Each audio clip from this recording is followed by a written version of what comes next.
जी कैसे आप ठीक हैं जनाब? बात करनी चाहिए जी कर लें जी करें आप कर लें। अस्सलाम वालेकुम। मेरी अपील है पंजाब दी चीफ मिनिस्टर अगे मरियम बीबी अगे भी जेह्ड़े ओल्ड हैगे ने 60 साल तो उत्ते उन्होंने तो माफ़ी दी जाए ना कि वो कानून की खिलाफ वर्जी करने इस गल दी माफी कानून की खिलाफ वर्जी नहीं है नहीं बाबे पा सकते हेलमेट है कोई जरूरी नहीं है तो 50 साल पीछे चले जाओ 40 साल पीछे चले जाओ लोग चलते नहीं सर हेलमेट मरदे भी तो सामने जनाब नहीं सारे अभी ये गल्ला बनी है ना जी उसकी और जे मरना है अल्लाह ने मारना है कमाल हो गई है वो मेरी 21000 रुपया मेरा मतलब ठीक हो गया ਤੁਸੀਂ कह रहे हो कि हेलमेट दे देवे हुकूमत ਤੁਸੀਂ पालोगे इस तरह ही वाह उसने दियो ना जिस तरह बडेरा बंदा है हेलमेट पाया होवे ना ऐ मेरा मतलब ऐ गल हैगी है मेरी अपील है कौम दी मां अगे पंजाब दी मां अगे बई 60 साल तो जेरे ऊपर है ने उन्होंने वाली दी जाए फोटो कैमरे लगे ने उस तरह चलान नहीं करते फरदे नहीं फोटो कैमरे लगे ने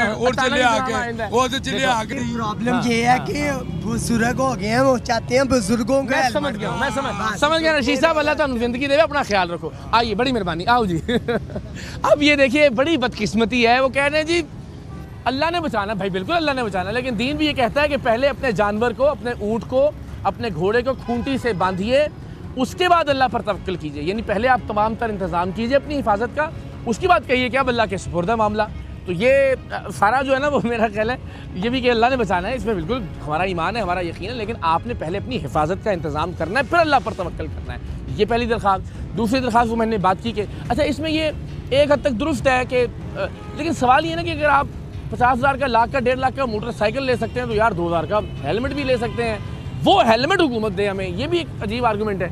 नहीं मैं अगर हम लोग वही बात आ जाती है ना हमें अपनी प्रायोरिटीज़ का नहीं पता कि हमारे लिए ज़रूरी क्या है। ये जो जनरेशन है ना जो हमारे बुज़ुर्ग हैं ये हमें बड़े प्यारे हैं ये हमारी वो जनरेशन है मतलब कि जिससे हमें सबसे ज़्यादा प्यार है अपने माँ बाप से अपने दादा दादी जो हयात है। अच्छा हम लोग इनको खोना नहीं चाहते इसलिए हम लोग इनकी बातों में नहीं आएंगे हम लोगों ने इनको बताना है ये हमारा फ़र्ज़ है। हम लोग अगर ये समझेंगे ना आज के मैं यार मैं मेरी आदत है मैं अपनी गाड़ी पे ड्राइव करते हुए जाता हूँ अगर किसी बेटी बहन का अबाया भी नीचे लटका होता है ना तो मैं उसको उसकी बाइक को रोक के कहता हूँ कि बेटा आप इसको उठा लें। अच्छा मतलब ये नहीं है कि मैंने सारा कुछ दिखाने के लिए ही काम करना है सारा दिन चलते हुए यही काम करने हैं। अगर कोई माँ बहन अबाया पकड़ के ऊपर बैठ जाए सारा कर लें मैं तो कहता हूँ अच्छा 1960s में हम लोग हमारी जो लेडीज़ थी वो दोनों साइडों पे वो बैठती थी अब जाके हम लोग एक साइड पे हो गया तो हमें उतनी केयर की भी ज़रूरत है। ये चीज़ें हम लोग सिखाते रहेंगे ये हमारा फ़र्ज़ है। हम लोग अगर इससे थोड़ा सा डिस्ट्रैक्ट होते हैं या नरमी करते हैं मैं तो एक तो आपके हौसले की बड़ी दाद देता हूँ। प्रॉब्लम ये ना कि बिकॉज ऑफ दिस ट्रैफिक जो अनफॉर्चुनेटली बेहंगम है उसकी वजह से फ्रस्ट्रेशन भी सड़क पे आपकी बढ़ती है आपके जहनी मसाइल में भी इजाफा होता है घरों में जाके चिड़चिड़े होते हैं दफातर में आप चिड़चिड़े होते हैं। ओवरऑल जो मुझे लगता है कौम की नफ्सियात है उस पर ट्रैफिक का बहुत बड़ा असर है। जब जितना वक्त आप सड़क पर गुजारते हैं तो जितना ब्लड प्रेशर आपका हाई रहता है वो सारा दिन आपके हर काम में रिफ्लेक्ट करता है अनफॉर्चुनेटली। तो आपको तो बहुत कुछ फेस करना पड़ता होगा रोड के ऊपर मतलब सारी जो टीम है आपकी बहुत कुछ फेस करना पड़ता है।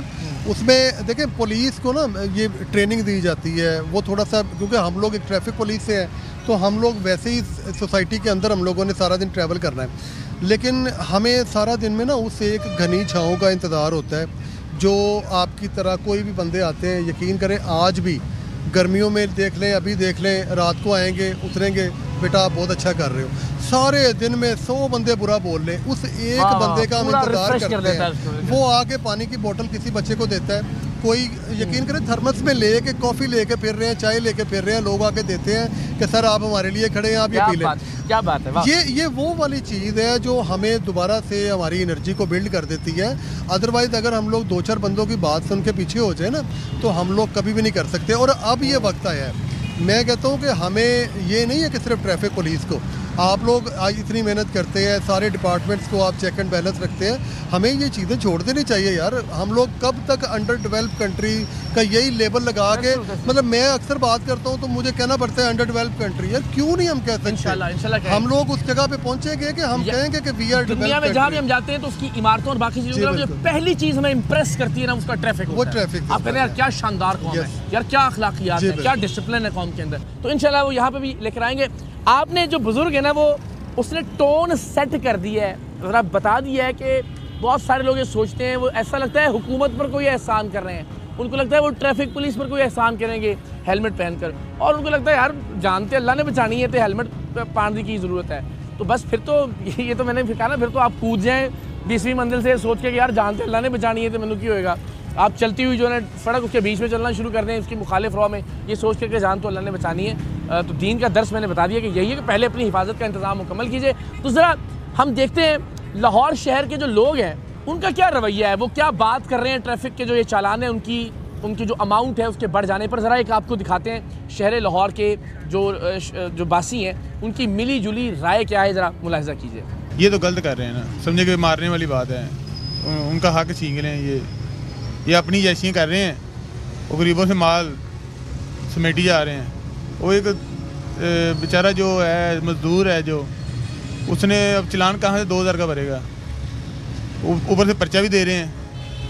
चलो चलान तो आप कर रहे हो, पर्चा किस चीज़ का दे रहे हैं, पर्चा तो नहीं देना बनता है। बहुत अच्छा अमल है, एक्सीडेंट से महफूज रहता है बंदा, कानून की पासदारी में आपका फ़ायदा है, एक्सीडेंट से आप महफूज रहेंगे। उसके अलावा जो इन्होंने फ़ाइन्स वगैरह, ये बिल्कुल अच्छी बात है क्योंकि फ़ाइन ज़्यादा होंगे।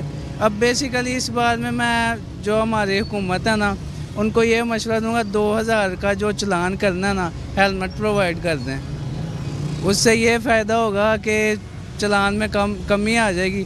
जो ये कहते हैं जी आप हेलमेट नहीं पहनते, हेलमेट होगा तो आपके पास राइट होगा, अगर वो नहीं पहनेगा तो आप इजीली चलान करें। फिर नहीं कर रहे हैं, सख्ती तक की हुई उन्होंने, चलान कर देते बंद कर देते हैं 72 घंटे के लिए।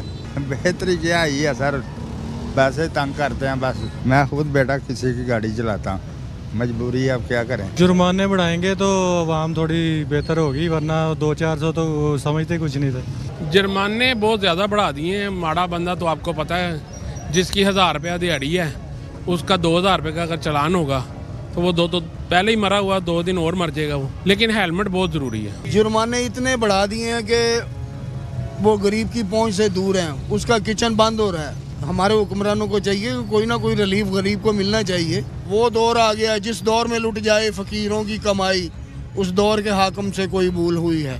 अल्लाह का डर होना चाहिए कि चलो यार ये भी गरीब अल्लाह की मखलूक हैं। तो मैं कहता हूँ, मैं हुक्मरानों से अपील करता हूँ कि प्लीज़ खुदारा हम पे रहम करें बस। भाई कोई वायलेशन नहीं की, कहते मार रोड का रश्का बंद है, उधर से रास्ता बंद है, कहाँ क्या करें हम। वो 5000 का कह रहे 2000 का, ये पहले भी 2000 का हुआ है, आज फिर 2000 का, इसका 1000 रुपये मिलना है, इसका क्या करें। ये सरकारी माल है ऊपर। बुरी बात है, हमारे गरीबों के लिए तो बुरी बात है। वैसे हम रोज़ी करें या जुर्माने भरें। कम से कम आवाम को और गरीब आदमी को तो रिलीफ देना चाहिए ना कि ये गरीब है। तो गवर्नमेंट ऐसे करते हैं गरीबों के साथ, तो क्या करे गरीब। हम इस तरफ देख रहे हैं, इस तरफ देख रहे हैं, कहाँ से सवारी देगा मिलेगा हमको, समझिए कि नहीं। बच्चों को शाम को 1500 रुपये ले जाएंगे, वो भी हमसे चेंज करके, तो क्या करे गरीब। ये हालात है हमारे। बस क्या बताऊँ, अल्लाह ताला रहम करे हमारी हाल पर और तमाम मुसलमानों पर।